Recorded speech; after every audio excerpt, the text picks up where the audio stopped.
Icon series. Morning, children. So, we have completed the previous lesson, the last class, and now it is time for us to start with a new lesson, right? So, this lesson is about communication. So, let's see what communication is first, right? Okay. Now, imagine you are hungry, and what would you like to do if you are hungry? Yes, when we are hungry, definitely we would like to eat something, isn't it? Yes. And if you want to like to eat something, what will you do? You are hungry. Nobody else knows it, isn't it? Huh? You are hungry. That's okay. Well and good. But who else knows that you are hungry there? Does anybody know it? No. Then how can they know that whether you are hungry or not? We have to tell them, isn't it? So when you are hungry, yes, we have to tell that. You have to go to your mother and tell, Mommy, I'm hungry. Please give me something to eat, isn't it? We have to go and tell our mother, Mommy, I'm hungry. Please give me something to eat. Yes. Then your mother comes to know that you are hungry and something should be given to you, and then she gives the food. Okay. Now, if you have a younger brother, a small baby, okay, he doesn't know how to talk also. Right? There's a very small baby. He doesn't know how to talk even. If he feels hungry, what will he do? What will he do? He doesn't know any language. So if he knows the language, he can come and tell Mommy, as you said, Mommy, I'm hungry. But now this is a very small baby and he doesn't know any language. Then what will he do? He will just cry, isn't it? He will just cry. So when the baby cries, the parents or the elders in the family, they will understand, okay, the baby has woken up and he is hungry. Then we will give him the milk. So when he was crying, he was actually exchanging a message. Just like your father may do. Okay, sometimes your father may have to stay back at his office for a bit more time. Usually his office hours gets over by 4 o'clock. But 1 or 2 days he had to work up to 6 o'clock. So what will he do? Yeah, he will make a call, isn't it? He will make a call to your mother and he will send her a message that he will be late. Okay, so by the time the father comes, the mother will prepare some food for him to eat, a hot tea to get relaxed and all, right? So when you felt hungry, you passed a message to your mother by saying that you are hungry, right? When the small baby was hungry, he cried. Okay, again, he also passed a message, isn't it? So through the crying, he was exchanging a message.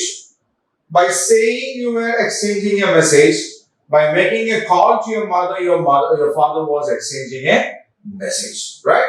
So when we have something in us and when we have to convey that to somebody, pass it on to somebody, tell it to somebody, right? And that process is called a communication. So what is communication? Yeah. Exchange of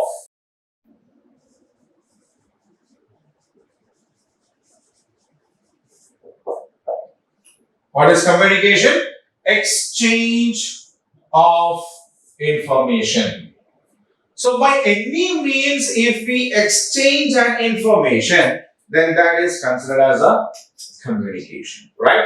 So that is why, see, the baby, he was hungry, he never knew how to say it, but he expressed it. He exchanged the message. What?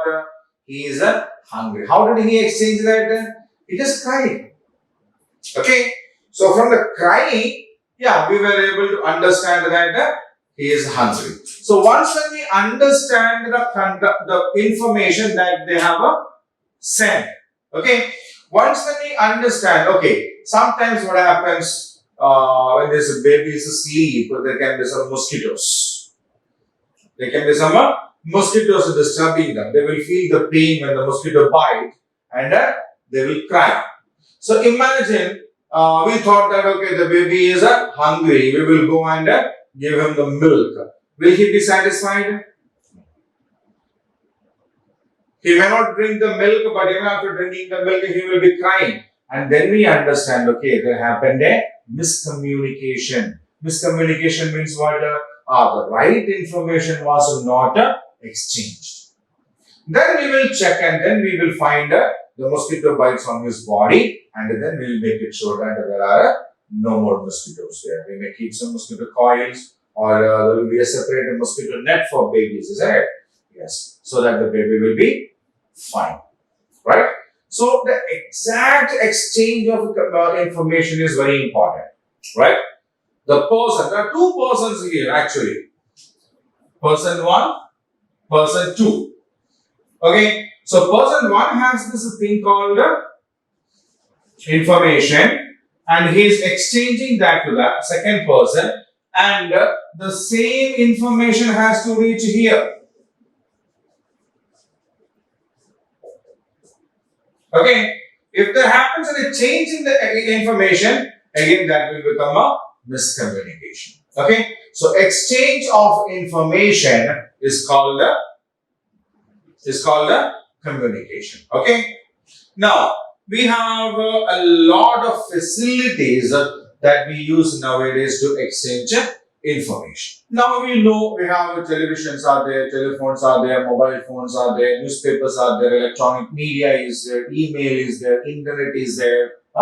Plenty of means are there for effective communication. But in the olden days, there were no such means of communication. In the olden days, there were some people who were called the messengers. Right? They were called the messengers. They were able to either run very fast for longer distances or ride on the horseback. Okay? So they will carry the message and go from one place to the other. Right? So in the olden days, messages were exchanged by means of these people. Then we started using birds. You know, pigeons are there, no pigeons? Pigeons. Pigeons can come back to the place from where they are taken. For example, I grow some pigeons, okay? I grow some pigeons and if I go to somewhere else, I will carry 2 or 3 pigeons along with me. Fine. So I am here at Guntur now and imagine I have to go to Hyderabad. So I will go to Hyderabad. After reaching Hyderabad, I can take a small piece of paper and write, reach the Hyderabad safe and good. Roll it. There are small metal boxes, very small metal boxes. Keep the message inside it and tie it to the legs of these pigeons and let them. They will come back to the home because they have this capacity, they have this capability of coming back to the place from where they were taken.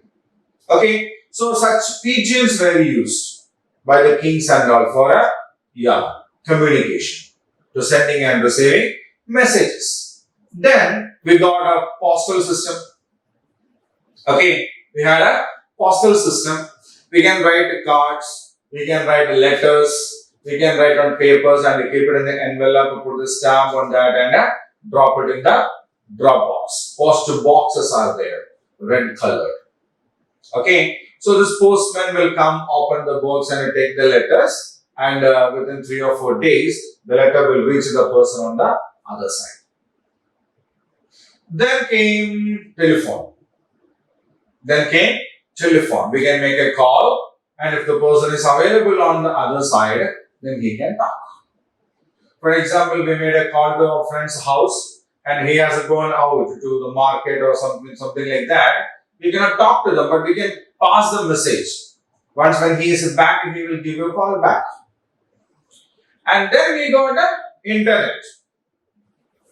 Okay, so letters, if you write a letter or if you send a letter, it takes something around 3 to 4 days for the person on the other side to get it, isn't it?